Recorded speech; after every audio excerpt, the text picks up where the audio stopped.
Məncə Akinak filmi bugünkü zamanda tamaşaçılara mesaj səsləndirir. Bu mesaj nədən ibarətdir? Sözsüz ki, bu mesaj ondan ibarətdir ki, tariximizi dərindən öyrənməliyik və bizim gənc tamaşaçılarımız bu filmlərə baxıb daha da gözəl, daha da yaxşı tariximizi mənimsəsinlər, bilsinlər. Bilirsiniz, mən adətən nağıl filmlərdən biraz qorxuram. Çünki kinonun özü bir nağıldır.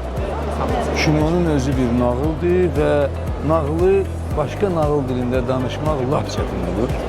Ancaq mənə belə gəlir ki, o dildə nəsə danışa bilmişik.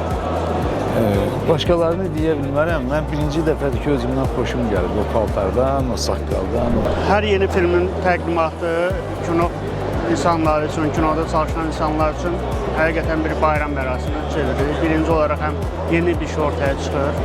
Bu işdə çalışmış kollektiv öz əməyinin bəhrəsini görür və eyni zamanda kino camiyyəsinin insanları bir araya gəlir, bir araya toplaşırlar.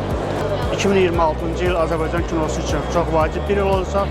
Biz bunu hazırda filmin əvvəlində izlədiyimiz treylerlərdən hiss elədik və bildiyimiz qədərlə çəkilişləri gedən, son dövrlərini, post-production dövrlərini yaşayan filmlərdən xəbərimiz var. Və mən elə hiss edirəm ki, Azərbaycan kinosu yenidən dirçəlmə prosesinə keçir, mərhələsinə keçir və inşallah bu həm janr baxımından, həm növ baxımından bu rəngarəngliyi biz hiss eləyəcəyik. Filmin yaradıcı heyətinə təşəkkür edirik.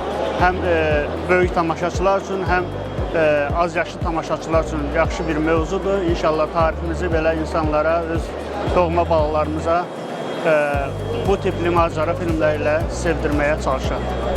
İlk növbədə Akinak filminin bütün yaradıcı heyətini, texniki heyətini təbrik edirəm. Xeyirli uğurlu olsun. Kinoda ilk addımlardayıq və ilk belə deyək, uşaq filmi oldu. Xeyirli uğurlu olsun, maraqlı idi. Təbrik edirəm. Əziyyəti keçən hər kəsi təbrik eləyim, onlara uğurlar arzulayım. Çox yaxşı bir uşaq filmidir. Tamaşaçılar heç də peşman olmaz, buna baxsınlar. Öz evladlarını, az yaşlı uşaqlarını çox rahat şəkildə. İnşallah bu yaxınlarda tarixi dəqiq bilmirəm. Kinoteatrlarda bu film yayımlanacaq. Düşünürəm ki, Akinak filmi Azərbaycanın tarixini özündə əks elətdirən və gənc auditoriyanı hədəfləyən dəyərli bir filmlərimizdən biridir.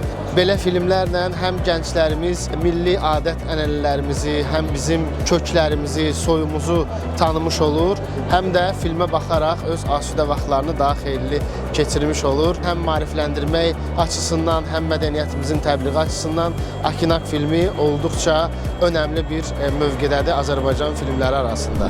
Elxan Cəfərov ürəkdən təbrik eləyirəm. Əslində çox böyük uğurdur. Bugün nağıl janrında çəkilən filmlər olduqca az idi. Məsələn, bizim uşaqlığımız Bir Qalanın Sirri, Sehirli Xala filmləri izləməklə keçmişdi və həmin filmləri bugün bizim uşaqlarımız izləyirdilər. Yeni filmlər demək olar ki, yox idi. Və bu təqdimatda, bu şəkildə nağılvari bir filmin təqdimatı əlbəttə bizim uşaqlarımız üçün, bizim gələcək nəsillərimiz üçün əsl hədiyyədir. Elxan Cəfərova çox böyük uğurlar arzu edirəm. Azərbaycan kino mədəniyyətinin, rejissura sənətinin ən işıqlı imzalarındandır, ən parlaq nümayəndələrindəndir. Filmi çox bəyəndim, çox işıqlı bir film idi, çox pozitiv bir təəssüratla ayrıldım və maşallah olsun, yer də yox idi əyləşməyə ki, o qədər belə anşlaqla keçdi. Uğurlar hər kəsə, mütləq filmi izləməyə dəyər. Vaxtınız olsa uşaqlarınızı götürün, gəlin, baxın.